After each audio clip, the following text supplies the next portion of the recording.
I thought my marriage to Emily was a cornerstone of love and trust. For 11 years, we'd raised our 9-year-old daughter, Ava, whose soccer games were a source of joy, filling our weekends with cheers in our home with her vibrant energy.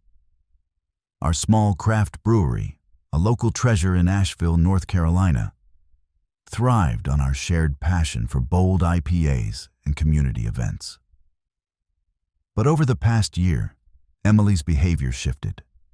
Late nights at her advertising firm, secretive texts, and vague excuses about client meetings with her friend Rachel. At her office party, she flirted openly with another man. And when I walked in, everyone watched her world crumble as I exposed her betrayal. The party was a flashy affair at a downtown venue in Charlotte, with music pulsing and drinks flowing. I arrived late, having stayed home with Ava until she went to her grandparents for a sleepover. I spotted Emily across the room, laughing too closely with Ethan, a co-worker, her hand on his arm, their faces inches apart. Rachel stood nearby, smirking as if guarding their secret. I'd suspected Emily's distance, her guarded phone, her dismissive tone. But seeing her flirt so brazenly in front of her colleagues was a gut punch. I walked in, my presence commanding attention, and the room's chatter faded. I didn't make a scene. Ava's stability and our brewery were my priorities. Instead, I approached Emily, my voice low but firm. "Having fun, Emily?" I asked, my eyes locked on hers. Ethan stepped back, mumbling an excuse as Rachel's smirk vanished. The crowd watched, sensing the tension. Emily stammered, claiming it was just networking, but her flushed face betrayed her. I turned and left, knowing I needed evidence before acting. The weight of her betrayal settled in, but Ava's soccer jersey at home kept me focused. I wasn't letting this destroy our daughter's world. That night, while Emily stayed out, I checked her laptop, my heart racing. Texts with Ethan revealed a month-long affair, explicit messages, late-night bar meetups, Rachel covering with lies about work events. Emails confirmed hotel bookings, and a receipt for a cocktail lounge was in her cloud. Each discovery was a wound, but Ava's importance drove me to protect our family. I gathered everything: screenshots, emails, receipts, building an airtight case to ensure Emily faced the consequences. I called my lawyer, a sharp friend who'd handled messy divorces. The brewery was our livelihood, and I'd built its reputation with custom brews and late-night planning. I froze our joint accounts, citing infidelity, and leveraged our prenup to secure my stake. Rachel's role infuriated me. She'd enabled Emily, calling me oblivious in texts.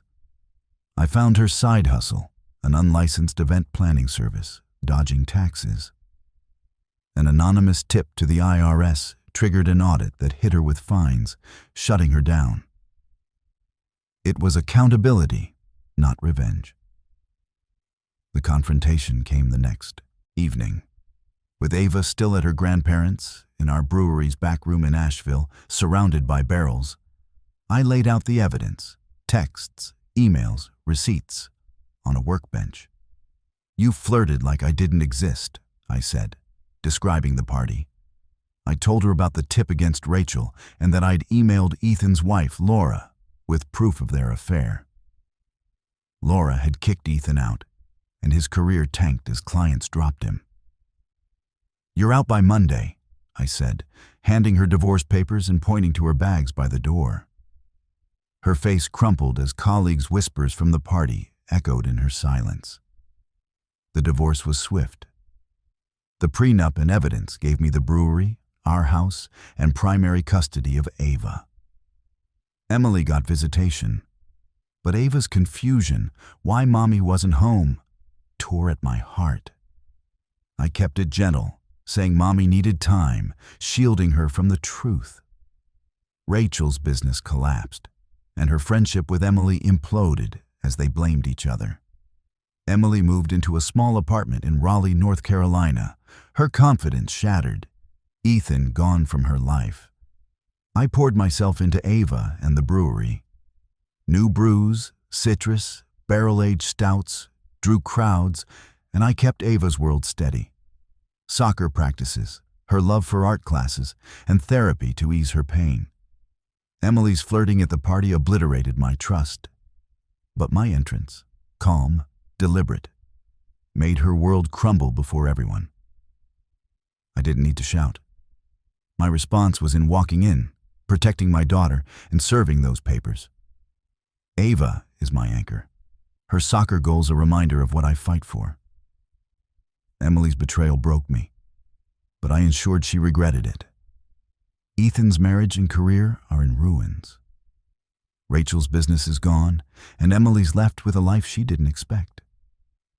I didn't gloat. I rebuilt. The brewery is thriving, Ava is shining, and I'm stronger than ever, a man who knows his worth. Emily thought she could flirt openly and keep her secret. She was wrong. I'm not the husband she dismissed. I'm a father who will do anything for his daughter. Her betrayal was her choice, and my response, walking in at that party, was the moment her world fell apart.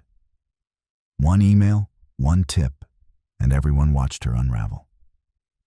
Ava and I are enough, and no one can take that from us.